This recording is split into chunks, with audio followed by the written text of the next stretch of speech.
നമസ്കാരം. എൻ്റെ പേര് സുമ. എനിക്ക് 37 വയസ്സുണ്ട്. വിവാഹം കഴിഞ്ഞു.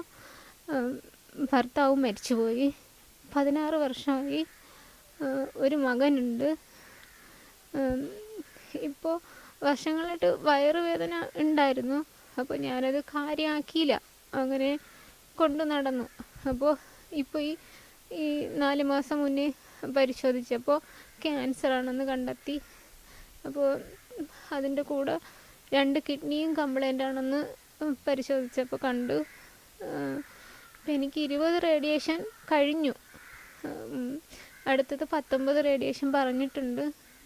അപ്പോൾ ആദ്യം 5 എണ്ണം ചെയ്യാൻ പറഞ്ഞു. ഇന്നിപ്പോൾ 5-മത്തത് ആണ് 3 മണിക്ക്. അപ്പോൾ അത് കഴിഞ്ഞിട്ട് എൻ്റെ ആരോഗ്യം അത്ര മോശം സ്ഥിതി ആയതുകൊണ്ട് 5 എണ്ണം കഴിഞ്ഞിട്ട് ഡോക്ടറെ കാണണം. കണ്ടിട്ട് അടുത്തത് തീരുമാനിക്കാമെന്നാണ് പറഞ്ഞേക്കുന്നത്. അപ്പോൾ ഇനി 19 റേഡിയേഷൻ ഉണ്ട്. അപ്പോൾ സാമ്പത്തികമായിട്ട് ഞങ്ങൾ വളരെ ബുദ്ധിമുട്ടിലാണ്. എന്തെങ്കിലും നല്ല മനസ്സുള്ളവരെന്തെങ്കിലും സഹായിച്ചാൽ വലിയ ഉപകാരം. ഈ കാണുന്ന ഇതാണ് എൻ്റെ വീട്. ഇത് വെച്ചിട്ട് തന്നെ 5 വർഷത്തോളമാവുന്നു. അതെനിക്ക് പൂർത്തിയാക്കാനൊന്നും സാധിച്ചിട്ടില്ല. അപ്പോൾ ഒത്തിരി കഷ്ടതയിലാണ്. എന്തെങ്കിലും നിങ്ങളാൽ കഴിയുന്ന എന്തെങ്കിലും സഹായങ്ങളൊക്കെ ചെയ്താൽ വലിയ ഉപകാരം. ജോലി ഞാനങ്ങനെ പല ജോലിയും ചെയ്തു. അപ്പോൾ കിൻഫ്ര പാരൽ പാർക്കുണ്ട്, ഞാൻ ആദ്യം അവിടെ തയ്യൽ ജോലി വർഷങ്ങളായിട്ട് ചെയ്തു. അത് കഴിഞ്ഞ് ഹോൾസെയിൽ ഷോപ്പിൽ ഒരു 6-7 വർഷം അങ്ങനെ ചെയ്തു. പിന്നെ ലാസ്റ്റ് ഒരു പൂക്കടയിലാണ് ജോലി നോക്കിയിരുന്നത്.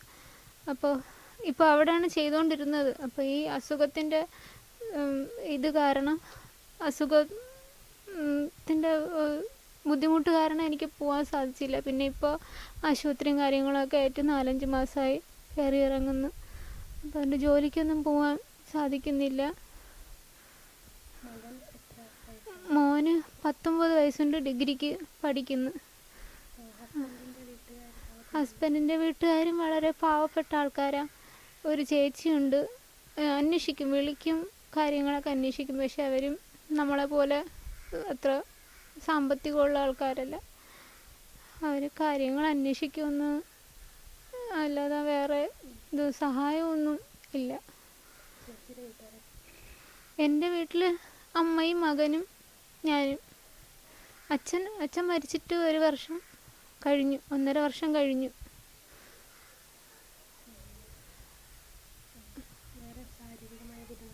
ശാരീരിക ബുദ്ധിമുട്ട് ഈ 2 കിഡ്നി പ്രോബ്ലം ആയതുകൊണ്ട് എനിക്ക് 2 സൈഡിലും ട്യൂബ് ഇട്ടിട്ടുണ്ട്.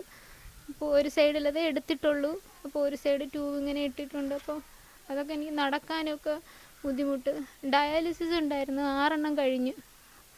6 ഡയാലിസിസ് കഴിഞ്ഞ് പുറത്തൊക്കെ നീര് വെച്ച് മുഖമൊക്കെ നീര് വന്ന് അങ്ങനെ ഒരു അവസ്ഥ ഉണ്ടായി. ചികിത്സയൊക്കെ ഇപ്പം നമ്മൾ പത്രത്തിൽ കൊടുത്ത് ഇവിടെ നാട്ടുകാരൊക്കെ കുറച്ച് പൈസയൊക്കെ പിരിച്ച് തന്നായിരുന്നു. അതൊക്കെ കൊണ്ട് അങ്ങനെ അങ്ങ് പോണു. പിന്നെ കുറച്ച് സ്വർണ്ണമൊക്കെ ഉണ്ടായിരുന്നു, വിറ്റു. അതൊക്കെ വിറ്റാണ് ഈ ചികിത്സയിൽ ഇതൊക്കെ ഇങ്ങനെ കണ്ടുകൊണ്ടിരിക്കണം. ഗവൺമെൻറ്റിൻ്റെ ഭാഗത്തു നിന്നൊന്നും അങ്ങനെയൊന്നും ഇല്ല. കാരുണ്യയിൽ നമുക്ക് ബ്ലഡ് ടെസ്റ്റിനൊന്നും ഇത് തരില്ല. റേഡിയേഷൻ്റെ ഇത് മാത്രം അവർ ചെയ്തു തരും. അത് മാത്രമേ ഉള്ളൂ. മരുന്നിനും ഇല്ല, തന്നിട്ടില്ല.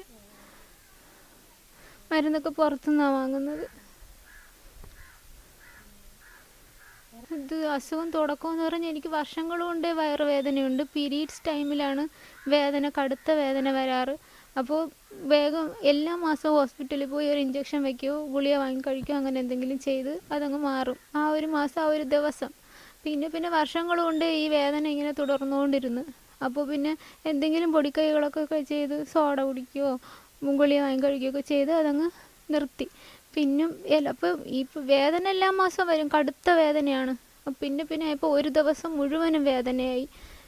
അപ്പോൾ ആശുപത്രി കാണിക്കണമെന്ന് വിചാരിച്ച് ഈ മാസത്തിൻ്റെ ഇതാണെന്ന് കരുതി അത്ര ശ്രദ്ധിച്ചില്ല. പിന്നെ കഴിഞ്ഞ് വേദന കടുത്ത് പീരീഡ്സ് കഴിഞ്ഞ് 9 ദിവസം കഴിയുമ്പോഴത്തേക്കും വീണ്ടും ബ്ലീഡിങ് പോലെ വരാറുണ്ട്.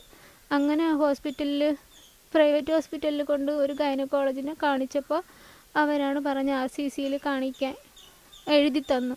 അങ്ങനെ കൊണ്ടുപോയി കാണിച്ച് അവിടുത്തെ സ്കാനിങ്ങും കാര്യങ്ങളൊക്കെ ചെയ്തപ്പോഴാണ് ക്യാൻസർ എന്ന് കണ്ടെത്തിയത്. ആ സ്കാനിങ്ങിലാണ് കിഡ്നിക്കും തകരാറുണ്ട് എന്ന് കണ്ടത്.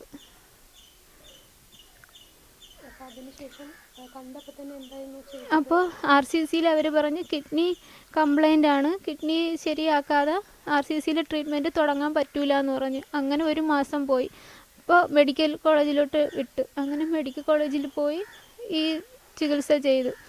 ആദ്യം ഇതിൽ ഒരെണ്ണം ചെയ്തിട്ട് പിന്നെ ചെയ്തപ്പോൾ അത് ശരിയായില്ല, അടുത്തതും കംപ്ലൈൻ്റാന്ന് പറഞ്ഞ് അടുത്തതിലും ട്യൂബ് ഇട്ട്. അങ്ങനെ മെഡിക്കൽ കോളേജിൽ ഒരു 10-20 ദിവസം വരെ അഡ്മിറ്റായിരുന്നു. പിന്നെ ഇപ്പോൾ റേഡിയേഷനൊക്കെ സ്റ്റാർട്ട് ചെയ്ത് 20 എണ്ണം കഴിഞ്ഞ് ഇനി അടുത്ത 19 എണ്ണത്തിന് എഴുതിയിട്ടുണ്ട്.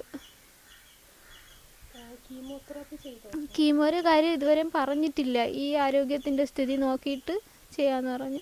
ഇടയ്ക്ക് ബ്ലഡ് കുറഞ്ഞു പോയി. അങ്ങനെ 2 കുപ്പി ബ്ലഡ് അടയ്ക്കണമെന്ന് പറഞ്ഞ് അത് അടച്ചായിരുന്നു.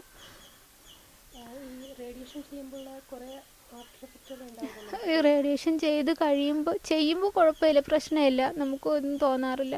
അത് കഴിയുമ്പോൾ നല്ല വൊമിറ്റിങ്, ഇതിങ്ങനെ വയറോടുകൂടി ഇങ്ങ് വരുന്ന ഭയങ്കരമായിട്ട് വൊമിറ്റിങ്ങും ക്ഷീണവും, നല്ല ക്ഷീണവും ഉണ്ടാവാറുണ്ട്.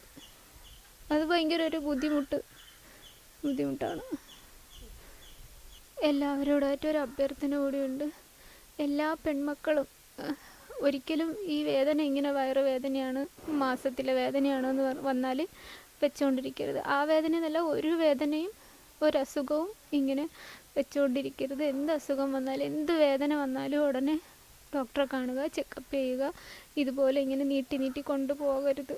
ഞാൻ ഇന്ന് കാണിക്കാം, നാളെ കാണിക്കാം, അല്ലെങ്കിൽ ആ മാസത്തെ ആ വേദന അങ്ങ് തീരുമ്പോൾ അതത്രയല്ലേ ഉള്ളൂ, അങ്ങനെ അങ്ങ് തീർന്നു, ഇനി അടുത്ത മാസം നോക്കിയാൽ മതി എന്ന് ആയതുകൊണ്ടാണ് ഞാനിപ്പോൾ ഇത്രയും ബുദ്ധിമുട്ടിലായിപ്പോയത്.